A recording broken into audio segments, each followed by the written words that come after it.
마지막 시간입니다. 4교시죠? 자, 마지막 시간은 명사절 접속사에 대해서 알아보는 걸로 해서 이 접속사라는 단원을 다 마무리하도록 하겠습니다.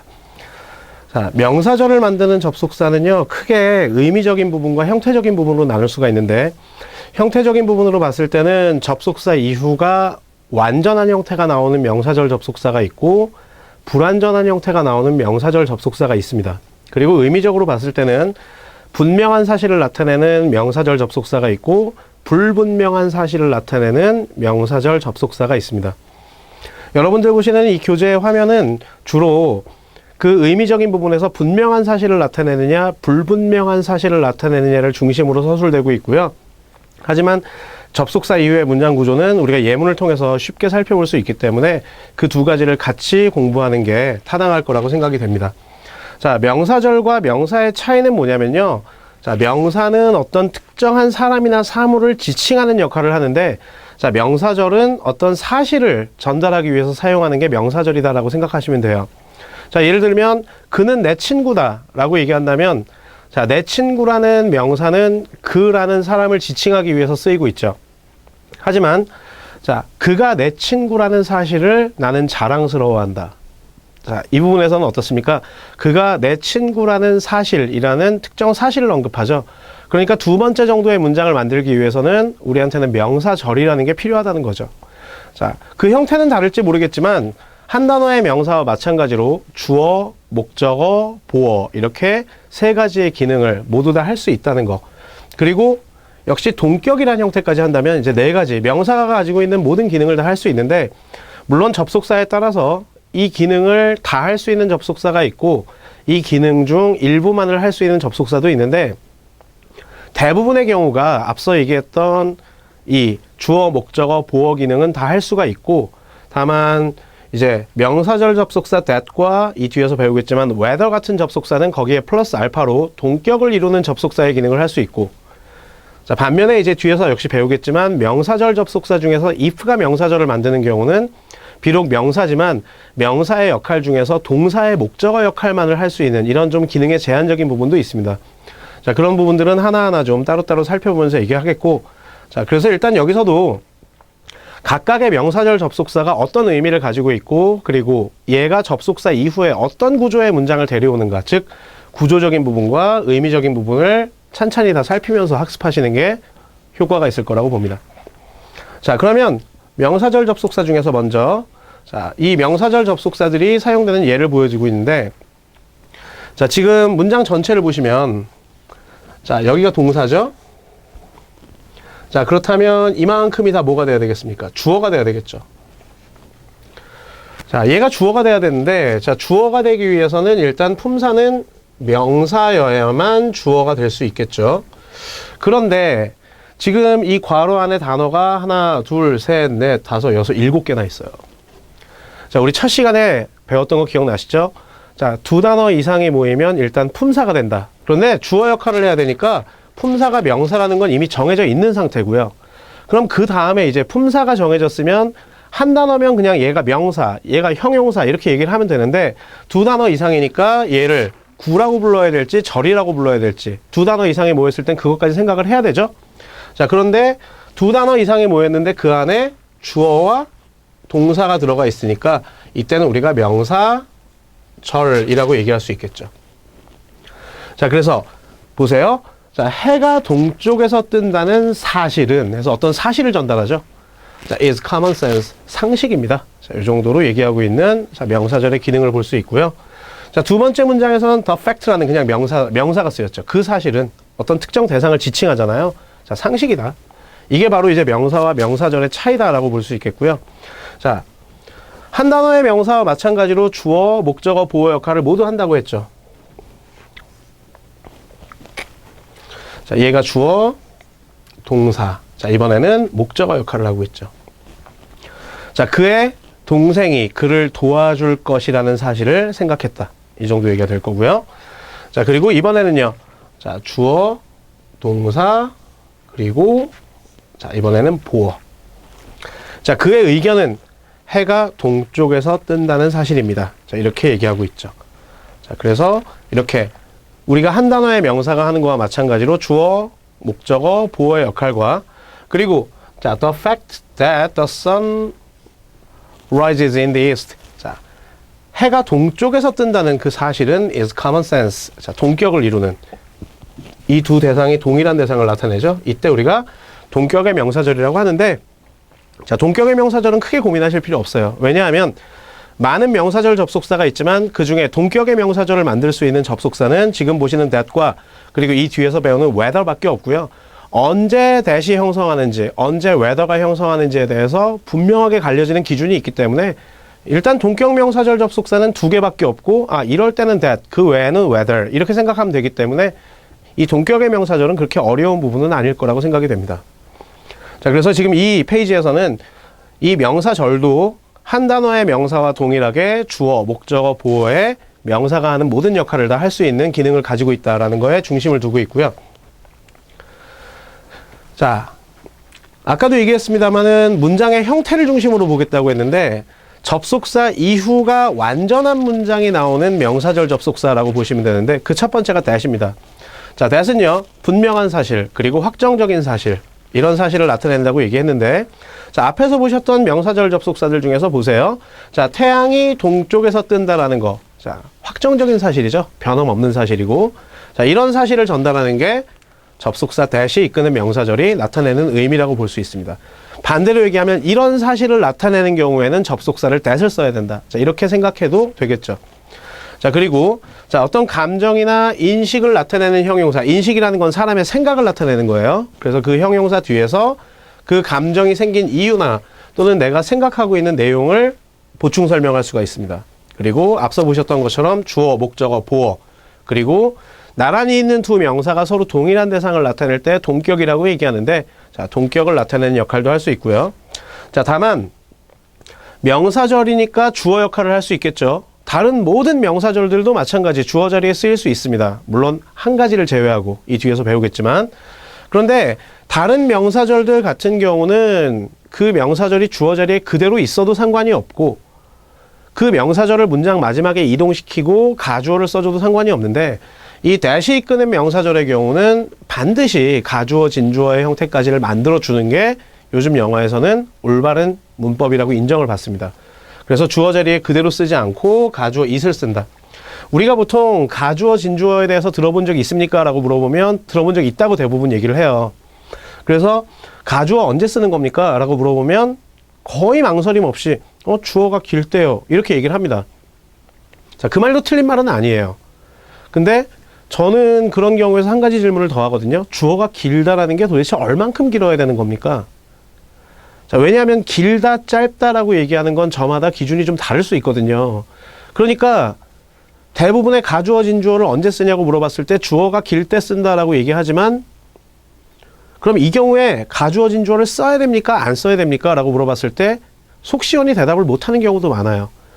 그러면 주어가 길 때 가주어를 써야 된다는 걸 알고는 있는데 어떤 경우에 주어가 길다라고 말하는지를 우리가 잘 모른다는 얘기거든요. 그러니까 이런 일이 일어나는 거거든요.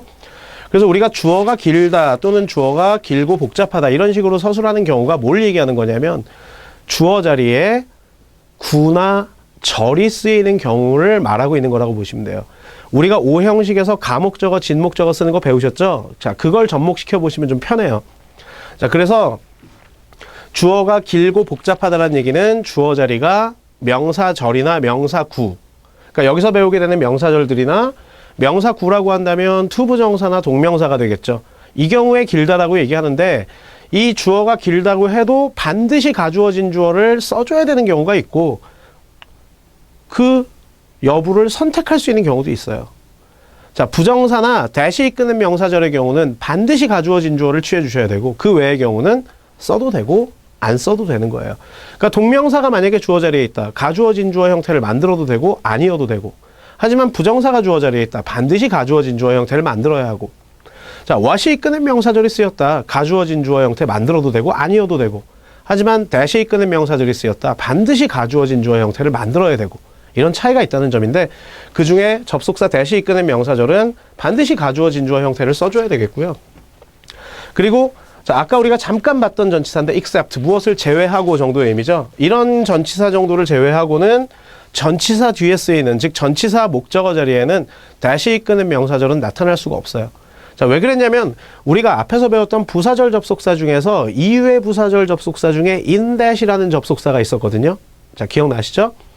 자, 만약에 전치사 뒤에 대시 이끄는 명사절을 사용할 수 있게 허락해 준다면, 자, 부사절도 접속사 이유가 완전하고 명사절 중에서 대시 이끄는 명사절도 접속사 이유가 완전하기 때문에 그런 정도의 상태에서 만약에 in 대시 주어지면 이게 in 대시 하나의 부사절 접속사가 되고 있는 건지 아니면 전치사 in 뒤에 명사절을 목적어로 쓰고 있는 건지 구별이 안 된단 말이에요. 그래서 그런 형태적인 혼동을 막기 위해서 전치사 뒤에는 대시 이끄는 명사절을 쓸 수 없게 제한을 하고 있는데 그 대신 except나 but 같은 전치사 뒤에서는 쓸 수 있다.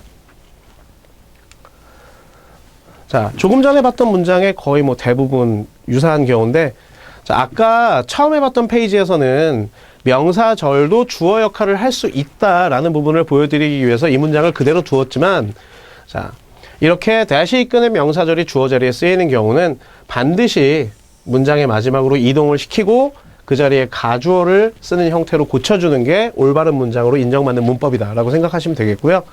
자, 보어 자리에 쓰이는 형태. 자, 보시고 계신데, 자, 접속사 이후에 주어, 그리고 동사, 보어까지. 자, 완전한 문장이 뒤따르고 있습니다. 자, 여기서도 지금 동사의 목적어 자리에 쓰이고 있죠? 자, 접속사 이후에 주어, 동사, 목적어의 완전한 문장의 형태가 뒤따르고 있고요. 자, sure라는 거, 자, 확신한다. 사람이 가지고 있는 생각이죠? 자, 그래서 이런 걸 인식의 형용사라고 하는데 사람의 생각에 관련된 형용사 뒤에 이렇게 역시 접속사 이후에 완전한 문장이 뒤따라오면서 인식하고 있는 내용을 설명하고 있습니다. 그러니까 he was sure that something went wrong. 자, 그는요 무언가 잘못되고 있다라는 것을 인식하고 있었습니다. 이 얘기죠. 자, 그리고 사람의 감정을 나타내는 형용사. 자, 뒤에 역시 접속사 이후에 주어, 동사, 그리고 목적어. 완전한 문장이 뒤따르고 있죠. 자, 이랬을 때 내가 행복해하는 그 감정을 느끼는 이유를 부가적으로 설명하고 있습니다. 그들이 내 선물을 좋아해서 기쁩니다. 이 정도 얘기가 될 수 있겠죠. 자, 이게 접속사 대시 이끄는 명사절이고, 접속사 대시 이끄는 명사절은 구조적으로는 접속사 이후에 완전한 문장이 쓰이고 있고, 그리고 의미적으로는 분명한 사실, 확정적인 사실을 나타내고 있고, 자, 그리고 자, 이렇게 주어, 목적어, 보어뿐만 아니라 인식의 형용사나 감정의 형용사 뒤에서도 쓰일 수 있다는 거 확인하고 있습니다. 자, 명사절이 할 수 있는 기능 중에 동격을 나타내는 명사절의 기능이 있다고 했는데요. 일단 동격의 명사절을 만드는 명사절 접속사는 지금 보시는 that과 이 뒤에서 배우게 될 whether 둘뿐입니다. 자, 둘뿐이니까 물론 둘 다 알면 좋겠지만 둘 중에 어떤 경우는 that을 쓴다. 그러면 나머지 하나는 whether를 쓴다. 이렇게 생각하시면 되겠죠. 그래서 자, 제 개인적인 의견으로는 whether가 이끄는 명사절이 동격을 이루는 경우에 대해서 아시는 게 좀 더 편하고요. 이 경우에는 whether를 쓰고 그 외에는 동격을 형성해야 된다면 다 접속사 that으로 명사절을 형성한다. 자, 이렇게 보시는 게 편한데, 자, 그래도 자, 이 부분은 우리가 좀 아셔야 돼요. 자, 다른 애들은 어차피 저 뒤에 that이 이끄는 명사절은 동격이다 이렇게 생각하시면 되는데, 자, 얘 같은 경우는 그걸로 끝나는 게 아니라 좀 특별한 경우가 생기거든요. 자, demand 그대로 둔다 하더라도 자, insist, 자, order, 자, suggest. 자, 어디서 많이 보던 거죠. 바로 우리가 삼형식에서 배웠던 당위성의 표현입니다. 자, 얘네들이 동사로 쓰였을 때 이 뒤에 명사절이 따르면 어떤 일이 일어났어요? 그렇죠. 명사절에 should가 생략된 동사 원형이 나오는 형태 나타나는 게 굉장히 중요한 거라고 그랬죠. 자, 마찬가지입니다. 얘가 동사였을 때 그러하듯이 얘가 명사형으로 바뀌어도 이 뒤에 that이 이끄는 명사절이 동격을 형성하는 경우에 반드시 should가 생략된 동사 원형이 쓰인다는 거죠. 자, 보세요. I'll make the suggestion. 자, 그리고 뒤에 자, that이 이끄는 명사절 따라오죠. 자, should 생략된 동사 원형이 쓰이고 있습니다. 자, 연료에 대한 세금을 삭감해야 한다는 제안을 할 것입니다. 이 정도 얘기가 되고 있죠. 자, 그리고 evidence라는 건 증거니까 어때요? 불분명한 사실이 아니라 명백하게 드러난 사실이죠. 자, 그렇기 때문에 분명한 사실과 동격을 이루는 명사절 접속사가 쓰이고 있습니다. 물론 동격이라는 게 꼭 있어야 되는 건 아닙니다. 제가 없어도 the evidence is obvious. 그 증거는 명백합니다. 이렇게 얘기해도 되는데 자, 동격을 형성한다면 이렇게 분명한 사실이니까 다시 이끄는 명사절이 동격을 만든다. 자, if하고 whether. 자, 이 부분은 어디를 참고하셔야 되냐면 우리가 삼형식에서 간접 의문문을 배웠던 부분을 참고하셔야 됩니다. 자, 간접 의문문이라는 게 뭘 얘기하는 거냐면 의문문이 어떤 문장에 통째로 주어, 목적어, 보어 자리에 들어갈 때 의문문이라는 문장 하나가 전체가 통째로 주어, 목적어, 보어 자리에 들어갈 때 그 순서를 의문사, 주어, 동사의 순서로 쓴다라는 게 간접 의문문이었는데 자, 그 간접 의문문에서 의문문이 의문사가 있는 경우도 있었고 없는 경우도 있었단 말이에요. 자, 예를 들면 자, 이런 문장.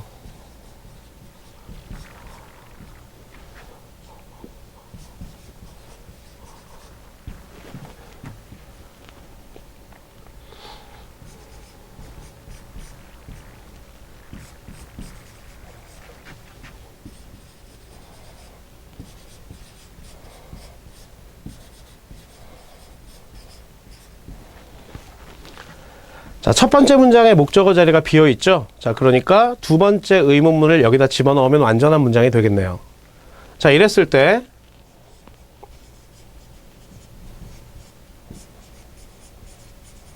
자, 의문문이 문장의 목적어 자리에 들어갔죠. 그런데 문제는 의문사가 없잖아요. 순서를 의문사, 주어, 동사로 써야 되는데 자, 이때 의문사를 대신해서 누가 들어가는 겁니까? 바로 if 그리고 whether가 들어가죠.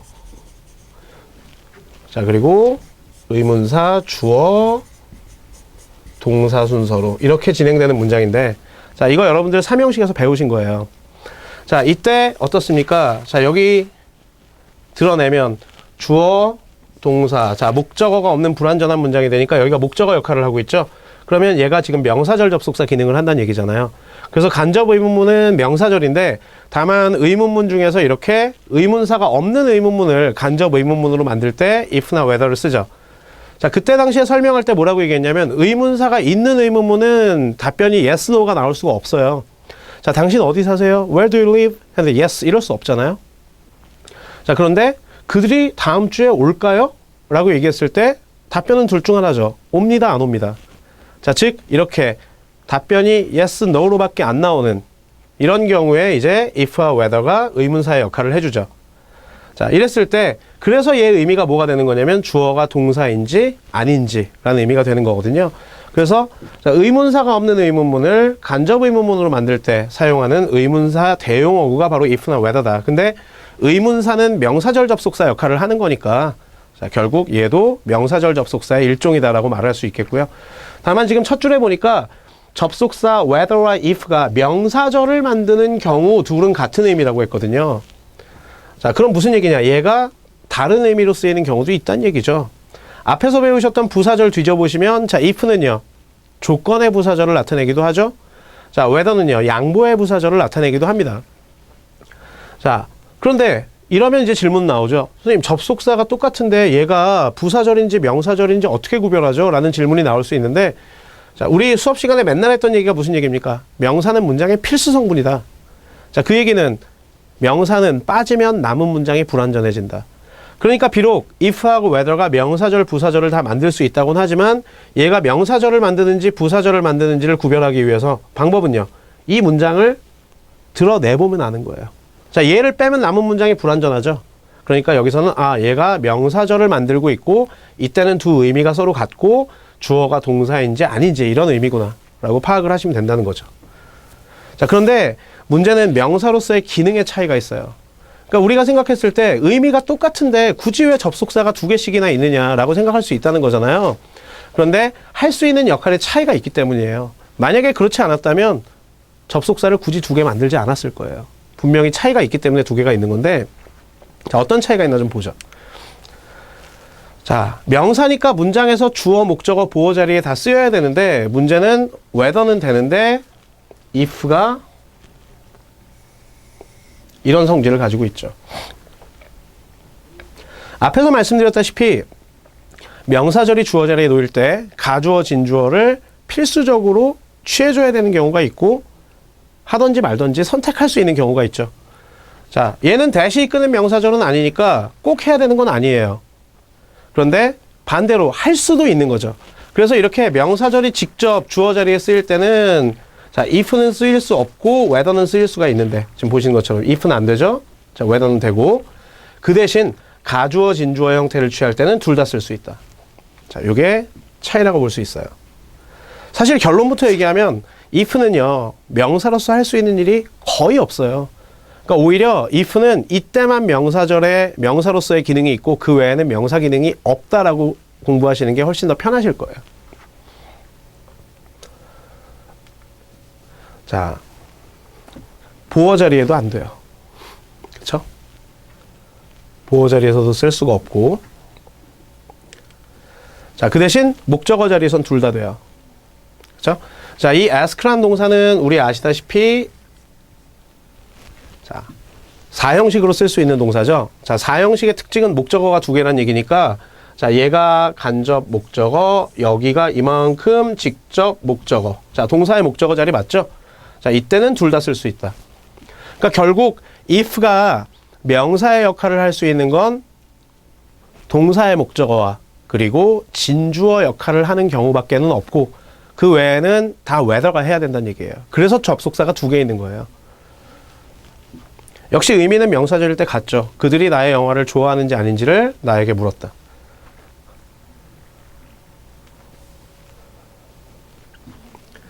자, 그리고요.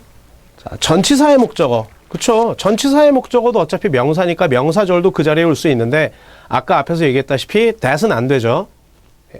부사절 접속사 중에 in that이라는 애가 있기 때문에 걔와 혼동을 피하기 위해서 전치사의 목적어 자리에 일단 that이 이끄는 명사절은 쓸 수 없고 그리고 역시 if가 이끄는 명사절도 사용할 수가 없습니다. 보세요. 다 안 되는 거 투성이죠. 그러니까 결국 if는 오로지 동사의 목적어와 진주어일 때만 명사절의 기능이 있고 그 외에는 명사절의 기능이 전혀 없구나. 그러니까 얘가 진주어 자리나 목적어 자리에 있지 않은데 이 if가 이끄는 문장을 드러냈을 때 남은 문장이 불완전해진다면 드러냈을 때 남은 문장이 불완전하다는 건 명사란 얘기죠. 그러면 다 잘못된 거구나. 이렇게 판단하시면 된다는 거죠. 자, 그리고 자, 선택적 의미를 갖는 즉 A 또는 B다라는 표현을 whether는 할 수 있는데 if는 그게 불가능합니다. 지금 여러분들 보시는 이 예문은 경기대학교에서 기출했던 예문인데요. 자, 지금 이 whether부터 시작해서 자, wife까지의 명사절 즉 자, 그들의 태어나지 않은 아이의 죽음이 자, a miscarriage caused by husband physical violence 자, 그 남편의 어떤 물리적 폭력에 의해 초래된 유산인지 or an abortion 자, 둘 중 하나라는 얘기죠. 이거인지 또는 이거인지 자, carried out by the wife 그 아내에 의해서 이루어진 자행된 이 유산인지는 is at the center of the former star couple's dispute 자, 이 전직 유명인이었던 이 부부의 평판의 중심에 놓여 있다. 이 정도 얘기가 되고 있는데 자, 지금 여기서 두 가지 문제가 있는 거예요. if가 이끄는 명사절은 주어 자리에 쓸 수도 없었고 if가 이끄는 명사절은 A or B의 선택의 의미를 전달할 수 없었기 때문에 자, 두 번째 문장이 잘못된 거다. whether는 가능한데 if는 불가능하다. 그러니까 보시는 것처럼 if는요. 안 되는 게 더 많죠. 그러니까 그걸 기억하는 것보다 if는 요때 외에는 명사절 기능을 못한다 라고 생각하시면 되겠습니다. 자, 그리고 동격의 명사절을 형성하는 경우라고 했는데 역시 마찬가지 if는 불가능합니다. 사실 그리고 영어 문장에 쓰이는 명사절 접속사 중에서 동격의 명사절을 형성할 수 있는 애는 두 개밖에 없어요. that 아니면 whether 이 둘 뿐이에요. 이 외에는 동격의 명사절을 만들 수가 없습니다. 자, 그런데 아까도 얘기했지만 that보다는 whether가 이끄는 명사절이 언제 쓰이냐. 자, 이렇게 좁히면 되죠. 동격의 명사절을 만들 수 있는 건 that과 whether 뿐인데 자, whether는 이럴 때 만들고 that은 이럴 때 만든다. 그러면 여기서 말하는 이러할 때라는 경우가 적은 쪽을 기억하는 게 쉽죠. 자, whether는 이렇게 불분명한 사실을 나타내는 명사와 동격을 이룹니다. 그 외에는 다 that이에요. 자, 여기서 doubt 의심이라는 의미니까 불분명한 사실이죠. 자, 자, 그래서 자, 그들이 그녀를 믿어도 되는지 아닌지에 대한 의심을 가지고 있다. 자, 반면에 if는 그 역할이 없다는 거. 되는 게 거의 없죠. 정말 얘는 뭐 천덕꾸러기네요. 안 되는 게 더 많네. 자, 그리고 자, 우리 삼형식에서 의문사 주어 동사를 자, 예를 들면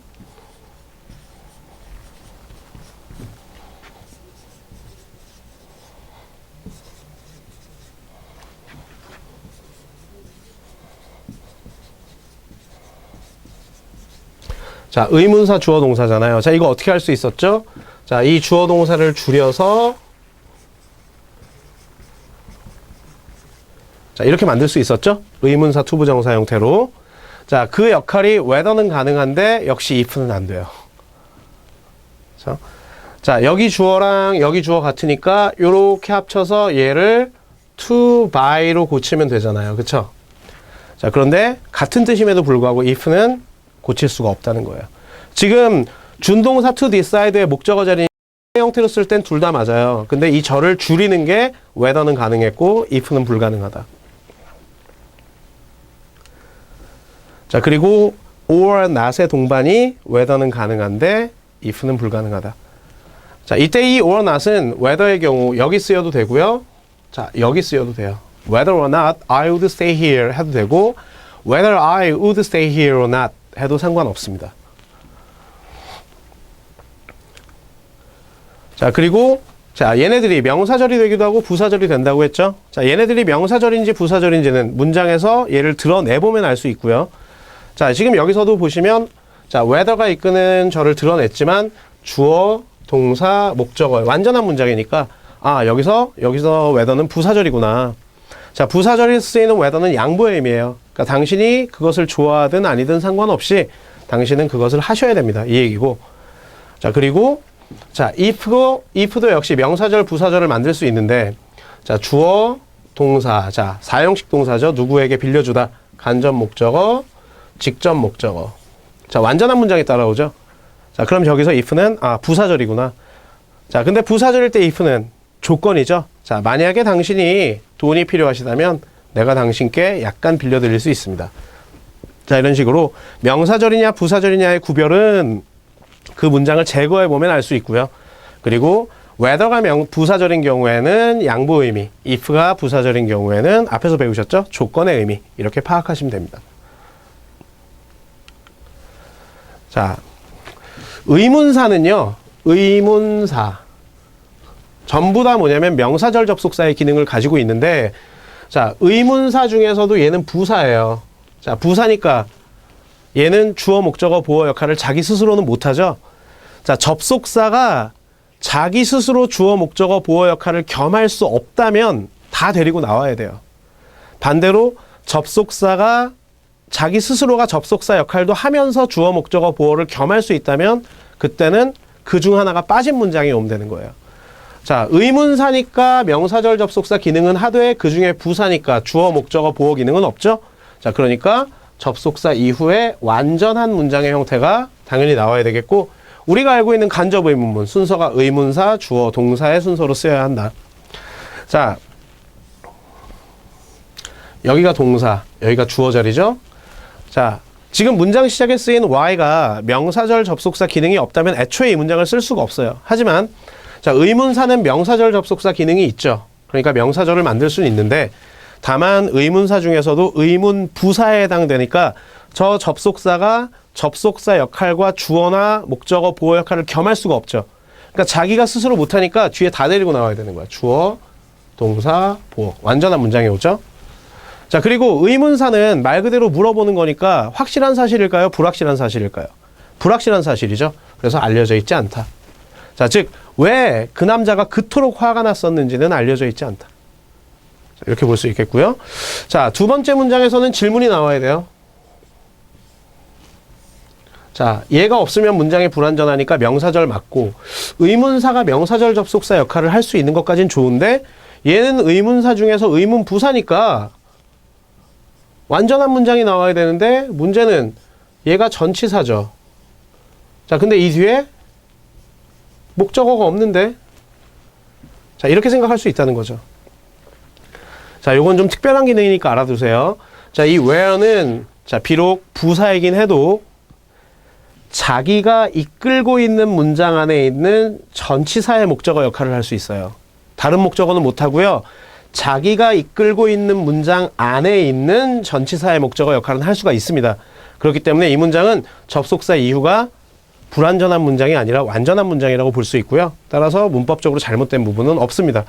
만약에 저 where가 자기가 이끌고 있는 문장에 전치사의 목적어 역할을 못 해준다면 우리가 회화에서 일반적으로 쓰는 where are you from? 자, 이런 표현이 애초에 존재하지 못했을 겁니다. 자, 그래서 이렇게 자, 전치사의 목적어 역할은 할 수 있기 때문에 완전한 문장이다라고 볼 수 있겠고요. 그러니까 결국 이 의문 부사는 접속사의 역할만 하는 거지 사실은 주어 목적어 보어 역할은 할 수 없지만 오로지 이 where만이 다른 건 안 되고 자기가 이끌고 있는 문장 안에 있는 전치사의 목적어 역할은 할 수 있다. 이게 좀 차이점이라고 말할 수 있겠죠.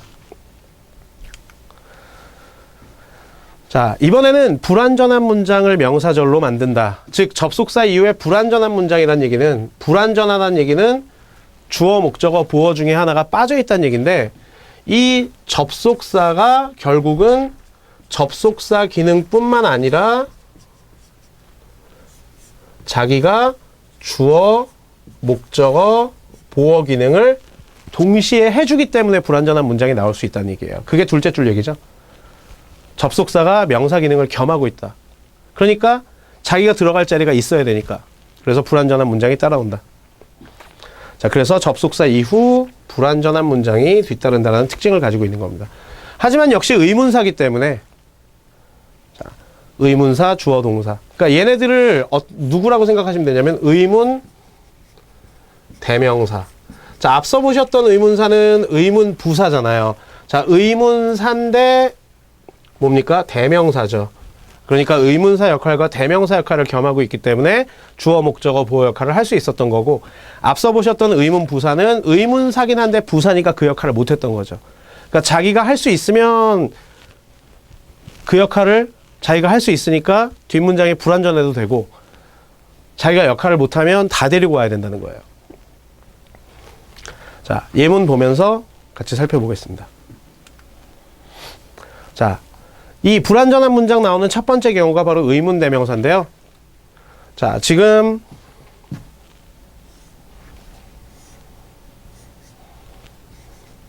자, 이렇게 돼 있죠. 명사절이 주어 자리에 놓여 있는데 자, 그런데 지금 얘가 접속사인데 그 이후에 주어, 동사. 자, 물론 most가 대명사 기능을 하는 경우도 있는데 most가 가장이라는 의미가 될 때는요. 이때는 most가 부사예요. 그러니까 여기서 쓰인 most는 부사란 얘기죠. 그러면 주어, 동사인데 뒤에 뭐 없어요? 목적어 없는 불완전한 문장을 끌고 나오죠. 자, 불완전한 문장을 명사절로 만들고 있고요. 자, 역시 마찬가지. 자, 불완전한 문장을 명사절로 만듭니다. 왜? 자기가 접속사 역할을 함과 동시에 명사 기능이 있기 때문에 이 빠져있는 목적어 역할을 얘가 하는 거죠. 이렇게 보시면 되는데 여기서 우리가 또 한 가지 생각해 봐야 될 게 뭐냐면 똑같이 명사절이 주어인데 왜 얘는 단수고 얘는 복수입니까? 자, 이런 부분이 궁금할 수 있겠죠. 자, 우리가 지금까지 봤던 명사절들을 보면요. 자, 주어 자리에 쓰였을 때 단수. 그렇죠? 자, 그리고 자, 여기서도 그렇죠. 주어 자리에 쓰였을 때 단수. 자, 그리고 역시 주어 자리에 쓰였을 때 단수.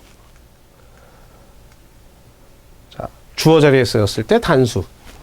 이렇게 명사절은 주어 자리에 쓰였을 때 3인칭 단수 취급을 받는 게 일반적인데 왜 여기서 이런 현상이 일어나는가? 이런 걸 보고도 궁금해하지 않으면 안 되는 거예요. 자, 이 what이 이끄는 명사절, 이 부분에 대한 세부적인 설명은 관계대명사 what을 배울 때 해야 됩니다. 자, 관계대명사 what은 선행사를 포함하고 있는 관계대명사다. 이런 이론이 있거든요. 그러니까 그런 부분을 지금 도입해서 설명하기에는 지금 여러분들이 배우셔야 될 게 너무 많기 때문에 지금은 어떻게 판단하는지 정도만 얘기해 드릴 거고 관계대명사 파트에서 what을 배울 때 이런 일이 왜 일어나는지에 대해서 세부적인 설명을 해 드릴 건데 자, 얘가 동사고요. 그럼 얘가 보어죠. 마찬가지고요. 자, 그런데 이 보어가 지금 현재 명사예요. 자, 여기서도 마찬가지. 자, 보어가 명사입니다. 자, what은 분명히 사물을 나타냅니다. 그쵸? 자, 근데 what이 반드시 단수를 나타내라는 법도 없고 복수를 나타내라는 법도 없죠. 자, 그렇기 때문에 이 what 자체만 놓고 봤을 때는 얘가 단수인지 복수인지 모릅니다, 우리가. 그러니까 얘가 단수인지 복수인지 모르니까 여기 동사가 단수가 돼야 될지 복수가 돼야 될지 우리는 알 수가 없습니다. 그런데 우리한테 한 가지 단서가 있는 게 뭐냐면 보어 자리에 명사가 쓰였을 경우에는 보어와 주어가 서로 같다. 이런 규칙이 있죠. 보어 자리에 명사가 쓰이는 경우는 주어와 보어가 서로 동일하다. 자, 이런 규칙이 있기 때문에 자, 이걸 이용해서 보어가 명사라는 건 주어하고 명사가 서로 동일하다는 얘기니까 보어가 단수면 주어도 단수란 얘기구나. 자, 보어가 명사라는 건 주어와 보어가 서로 같다는 얘기니까 보어가 복수 명사라면 주어도 복수란 얘기구나. 이렇게 판단할 수가 있죠. 자, 그래서 명사 보어는 주어와 동격이다라는 사실을 이용해서 자, what이 이끄는 명사절에만 해당이 되는 거예요. 왜? 얘는 이 what이라는 애가 단수를 나타내는지 복수를 나타내는지 이 자체로는 판단할 수가 없으니까. 그래서 what이 이끄는 명사절이 이렇게 비동사의 주어가 됐을 때 보어가 명사인 경우에는 이 명사 보어를 보고 동사의 단복수를 결정하는 거예요. 이 경우가 아니면 다른 명사절과 마찬가지로 동일하게 3인칭 단수로 취급하시면 돼요. 그러니까 다른 명사절과 특이한 점이죠. what이 이끄는 명사절이 주어 자리에 놓였을 때 보어가 명사라면 그 명사 보어와 동일한 거니까 그 명사 보어에 수일치한다. 자, 그 대신 보어가 명사가 아닌 경우라면 다른 일반적인 명사절과 마찬가지로 3인칭 단수로 취급하면 됩니다. 자, 이거는 외대에서 기출했던 내용입니다. 자, 여기서도 보시면 자, 주어, 동사. 자, 여기가 빠지면 불완전한 문장이 되죠? 그러니까 얘가 목적어. 자, 목적어니까 명사절이 돼야 되겠죠? 자, 근데 얘가 의문대명사잖아요. 주어, 동사. 자, 보어가 빠져있는 불완전한 문장이죠? 근데 보어가 빠져있는데 왜 주격이 오죠? 라고 얘기하는데 좀 전에 했던 얘기 다시 돌이켜보세요. 보어가 명사인 경우 주어와 동격이죠? 자, 그러니까 보어 자리가 비어있을 땐 주격을 쓰면 되는 거예요. 주어랑 보어는 어차피 같은 거니까 명사일 때는. 자, 그리고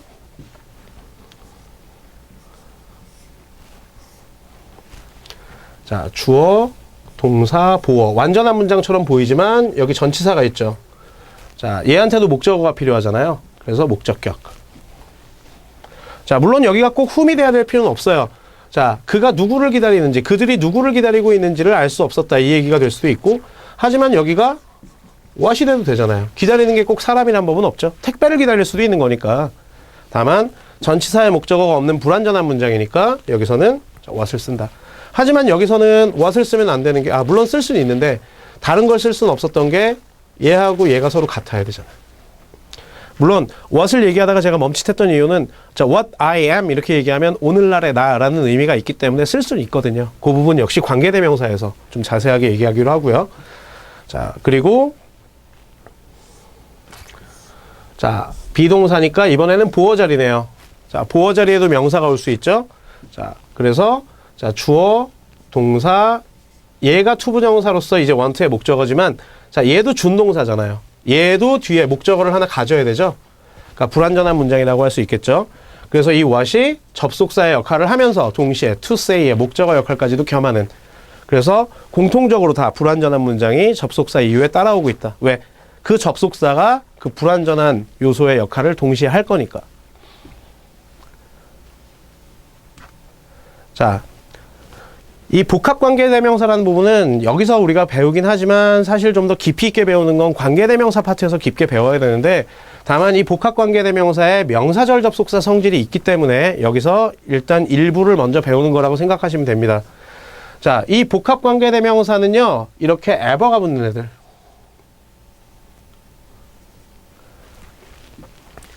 자, 그래서 저는 보통 이 어떻게 해석하냐면 사실 whoever가 문법적으로 풀이하면 아까 우리가 관계대명사 what 얘기할 때도 그랬는데 얘네들도 선행사가 포함되어 있는 거예요. 그래서 anyone who 요걸 합쳐서 만든 게 whoever예요. 자, 그런데 우리가 긍정문에서 쓰이는 any는 어떤 의미냐면, 자, I can do anything. 나는 뭐든지 할 수 있다. 무엇이든. 그러니까 anyone who가 되면 누구든 이란 의미죠. 자, 그래서 이렇게 ever가 붙을 때 저는 해석 어떻게 하냐면 상관없이란 말을 붙여요. 그래서 whoever, 누구든 상관없이. whomever, 마찬가지. whatever, 무엇이든 상관없이. 이렇게 보는데, 자, 그러다 보니까 의미가 뭐냐면 의미는 우리가 앞에 부사절에서 배웠던 양보부사절과 같은 의미를 갖는데, 다만 얘는 명사절과 양보부사절을 모두 다 만들 수 있는 기능을 가지고 있고요. 조금 전에 내가 해석해드렸던 것처럼 해석상의 의미에는 차이가 없어요. 그런데 의미 차이도 없고 접속사도 똑같은데 얘가 명사절, 부사절 둘 다 된다고 하니까 자, 우리는 어떻게 구별하죠? 이렇게 얘기할 수 있잖아요. 자, 역시 마찬가지 명사의 성질을 이용하면 돼요. 그러니까 우리가 if가 명사절로 쓰였는지 부사절로 쓰였는지 또는 whether가 명사절로 쓰였는지 부사절로 쓰였는지 자, 명사는 걔를 빼면 남은 문장이 불완전해진다는 성질이 있잖아요. 그 성질 이용하는 거예요. 자, 똑같이 whoever가 이끌고 있고요. 자, 여기 이후에 자, 동사 목적어. 자, 주어가 없는 불완전한 문장이죠. 자, 주어, 동사. 자, 얘 비동사니까 뒤에 보어가 있어야 되잖아요. 보어가 없는 불완전한 문장이죠. 자, 똑같이 접속사 이유가 불완전한 문장인데 차이가 뭐냐면 자, 얘가 전치사잖아요. 그렇죠? 자, 이 괄호를 빼면 남은 문장이 불완전하죠. 전치사의 목적어가 없으니까. 자, 그런데 주어, 동사, 목적어. 이번에는 어때요? 저 괄호가 없어도 남은 문장이 완전하죠. 그러면 여기서는 완전한 문장이니까 부사절, 여기서는 불완전한 문장이 남으니까 명사절 이렇게 판단하면 되겠죠. 의미는 똑같아요. 누구든 상관없이 그것이 필요한 사람에게, 그것들이 필요한 사람에게 이 책을 줄 겁니다. 이 얘기고요. 자, whoever she may be. 자, 그 여자가 누구든지 상관없이 자, I cannot believe her. 그 여자를 믿을 수가 없어요. 자, 해석도 똑같이 되고 구조도 똑같은데 여기서는 명사절, 여기서는 부사절. 하지만 구별은 별로 어렵지 않죠. 드러냈을 때 남은 문장이 불완전하냐, 완전하냐로 판단하면 되기 때문에 문장의 구조로 쉽게 판단할 수 있다라고 얘기를 했고요. 의미상에는 큰 차이가 없습니다. 다만 양쪽이 다 된다는 거고 우리가 여기서 한 가지 좀 더 짚고 넘어갔으면 좋겠는 게 뭐냐면 앞서 부사절을 배울 때 일부 부사절 접속사를 제외하고는 부사절은 접속사 이유가 완전한 문장이라고 얘기했거든요. 자, 근데 보세요. 부사절인데 접속사 이유가 불완전하죠. 자, 그러니까 부사절 중에서 접속사 이후에 불완전한 문장을 데려올 수 있는 유일한 부사절 접속사가 바로 복합관계대명사구나. 자, 이 내용은 제가 관계대명사 파트에서 다시 한번 강조를 할 거예요. 자, 그래서 여기까지가 명사절에 대한 전체적인 내용인데요. 일단 뭐부터 하셔야 된다고요? 접속사 이후에 문장 구조에 따라서 접속사의 종류를 분류할 수 있어야 되겠고 그리고 접속사가 나타내는 의미에 따라서 접속사의 종류를 분류할 수 있어야 되겠죠? 그래서 접속사 that 그리고 if나 whether 그리고 의문 부사는 접속사 이후가 완전한 문장이 나오는 형태의 명사절 그리고 의문 대명사와 복합 관계 대명사 보세요. 명사자 들어가잖아. 그러니까 자기 이후가 불완전한 문장이 따라오는 명사절. 자, 그리고 that은 분명한 사실을 나타내는 명사절 접속사 그리고 나머지는 다 불분명한 사실을 나타내는 명사절 접속사인데 자, 여기서도 보세요. 그 여자가 누구든지 상관없이란 얘기는 그 여자가 누군지 모른다는 얘기잖아요. 그렇죠? 자, 그리고 불분명한 사실 중에서도 if나 whether가 이끄는 명사절은 그 경우가 yes나 no로밖에 두 가지 경우밖에 안 나오는 경우를 얘기하는 거고요. 그 외에는 그렇지 않은 경우 나타내고 있다고 보시면 되겠죠. 자, 여기까지가 자, 우리 등의 접속사부터 시작해서 맨 마지막 명사절 접속사까지의 전반적인 내용입니다. 자, 제가 학기 중에 수업에서도 얘기했지만 이 접속사와 관계사 파트는 굉장히 중요한 부분이고요. 이 관계사라는 게 이 접속사에서 한 단계 발전이 이루어지는 거기 때문에 이 접속사에 대한 지식이 탄탄해야만 관계사를 쉽게 이해하실 수 있어요. 사실 우리 영문법에서 가장 어렵다고 얘기하는 부분이 그 부분이거든요. 거기만 좀 해결이 되면 나머지는 쉬워요. 그래서 자, 기존에 물론 1학기부터 같이 저랑 수업을 하셨던 학생들은 이 부분을 이미 배운 적이 있지만 그럼에도 불구하고 2학기 개강 전까지 한 2, 3회 이상 복습을 좀 해오시길 바라는 거고요. 그리고 자, 여름방학부터 시작하셨던 친구들 같은 경우는 당연히 하셔야 되는 거고 당연히. 뭐 결론적으로는 방학 전부터 시작했건 방학부터 시작했건 다 당연히 하셔야 되지만 그만큼 이 부분이 중요한 파트라는 걸 재차 강조하고 있는 거거든요. 그러니까 우리 개강 때까지는 시간이 그래도 조금 여유가 있으니까 자, 2번 내지는 3번 이상 반드시 복습하셔서 2학기 수업에 임해 주시길 바라는 게 제가 마지막으로 드리는 당부입니다. 자, 긴 시간 동안 수업 함께 하느라 수고하셨고요. 자, 오늘 수업은 여기서 마치겠습니다. 자, 수고하셨습니다.